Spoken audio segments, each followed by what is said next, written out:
ஒரு வகுப்பாசிரியர் உள்ளே வருகின்றார். தன்னுடைய கரும்பலகையில் உங்கள் வாழ்க்கையில் நீங்கள் எதுவாகப் போகிறீர்கள் என்று ஒரு வினாவை தொடுக்கின்றார். ஒரு மாணவன் எழுந்திருந்து, நான் ஆசிரியப் பணியே அறப்பணியாகச் செல்லப் போகின்றேன். ஒரு மாணவன் எழுந்திருந்து, மக்கள் பணியே மகேசன் பணி, மருத்துவராகப் போகின்றேன். குதிரை வண்டி ஓட்ட வேண்டும் என்று ஆசைப்பட்டவன் சுவாமி விவேகானந்தர்.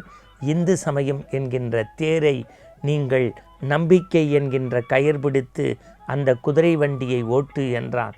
ஆன்மீக அன்பர்களே, அருள் நேர அன்பு உள்ளங்களே, நாம் அவ்வப்பொழுது நம்முடைய ஆனந்த ஆரம்பத்தில் நம்முடைய பாரத தேசத்தில் தோன்றிய மகான்களுடைய சிறப்புகள், குறிப்பாக இந்த மண்ணுலகில் தோன்றிய சமய குரவர்கள், நாயன்மார்கள், ஆழ்வார்கள், இன்னும் சொல்லப்போனால் சித்த பெருமக்களுடைய வாழ்க்கை வரலாறு என்று ஒவ்வொன்றாக பார்த்து வருகின்றோம்.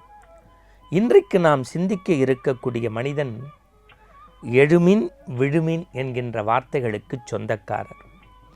நீங்கள் எழுமின் விழுமின் என்றவுடனே இளைஞர்களுடைய நம்பிக்கை நட்சத்திரமாக இந்த பாரத மண்ணை அகண்ட பாரதமாக மாற்றுவதற்காக தன்னையே கரைத்து கொண்ட காவி உடைக்குள் இருந்த கருணாமூர்த்தியாக விளங்கிய ராமகிருஷ்ண பரமஹம்சரின் பரமசீடர் நம்முடைய சுவாமி விவேகானந்தர் என்று நீங்கள் எண்ணியதுதான் உண்மையான திண்ணம். அதுவே உண்மை.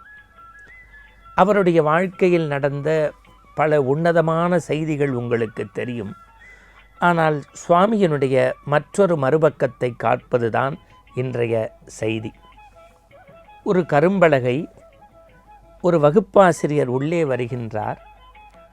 தன்னுடைய கரும்பலகையில் உங்கள் வாழ்க்கையில் நீங்கள் எதுவாகப் போகிறீர்கள் என்று ஒரு வினாவை தொடுக்கின்றார்.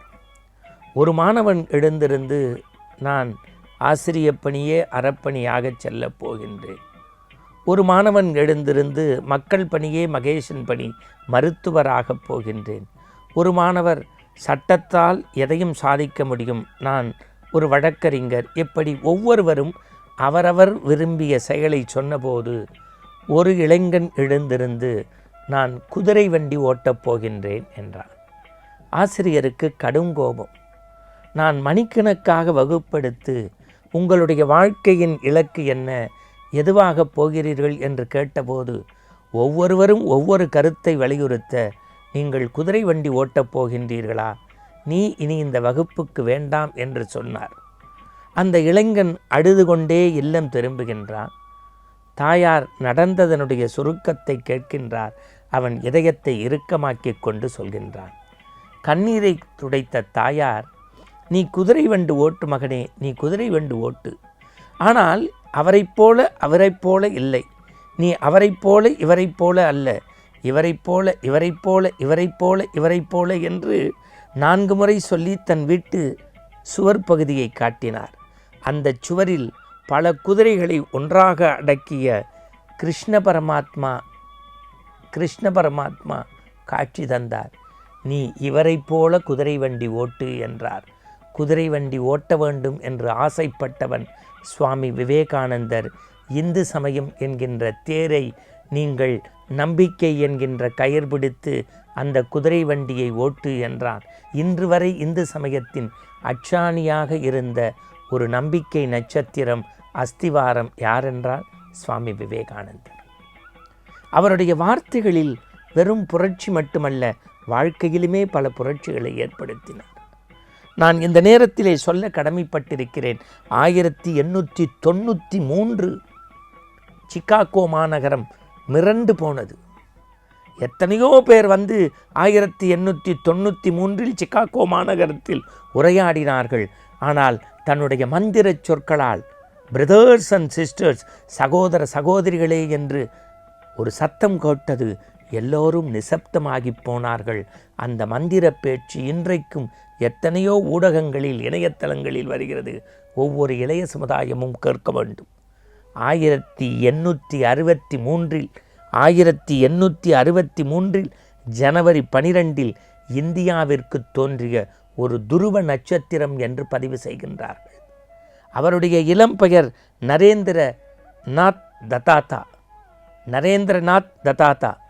பிற்காலத்தில் அவர் ஞானத்தில் ஈடுபட்டு இந்த மண் அவரை சுவாமி விவேகானந்தராக மாற்றியது. இந்த விளையும் பயிர் முளையிலேயே தெரியும் என்பதைப் போல துர்காச்சரன் என்கின்ற அவருடைய தாத்தா சாயலை அப்படியே அவர் ஒட்டியிருந்தார். துர்காசரன் என்கின்ற அவருடைய தாத்தாவின் சாயலை அப்படியே ஒட்டியிருந்தார். அவருடைய தாத்தாவும் இளம் வயதில் புலனடக்கத்தோடு துறவு போன்றவர். விதை ஒன்று போட்டால் சுரை ஒன்று முளைக்குமா, விதை ஒன்று போட்டால் சுரை ஒன்று முளைக்குமா என்கின்ற பொறையில் தாத்தாவின் வழியே மரபில் வந்தவர் துறவு கோலம் பூண்டார். அதுதான் பாரம்பரியத்தின் பின்னணி. இளம் வயதிலேயே உடலை கட்டுப்படுத்தினார். மனவலிமையோடு கூடிய பயிற்சிகளை செய்தார். வில்லெடுத்தும் வாளெடுத்தும் பயின்றவர். பல்மொழிகளை கற்றார், மல்யுத்தம் பயின்றார்.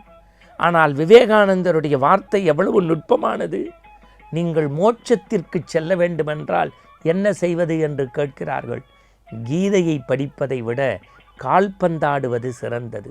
காரணம், அந்த கான்சன்ட்ரேஷன், ஒருமுகம் இருக்கிறதே, அது தன்மையோடு இருப்பது. விளையாட்டில் வேர்வை சிந்தி மனிதன் விளையாட வேண்டும் என்று ஞான மார்க்கத்தில் இருந்தவர் உடலை உறுதி செய்வதற்கான பயிற்சியை சொன்ன ஒரு உத்தம ஞான புருஷர் சுவாமி விவேகானந்தர். எப்படி வார்த்தை? மோட்சத்திற்கு செல்ல வேண்டுமானால் கீதையை படிப்பதை விட கால்பந்தாடுவது சிறந்தது. என்ன வார்த்தை! காளி பசித்த வயிறுகளுக்கு முன்பு ஆண்டவனை பற்றி பேசாதே, அவன் பசிப்பினியை போக்கி பிறகு அறிவுக்கு வா என்கின்றார்.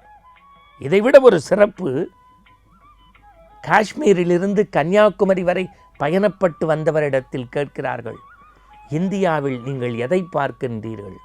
ஒவ்வொரு ஊரிலும் ஒவ்வொன்றை நான் பார்த்தாலும் கூட எல்லா இடங்களிலும் கோவில்களின் கோபுரத்தை பார்க்கிறேன்.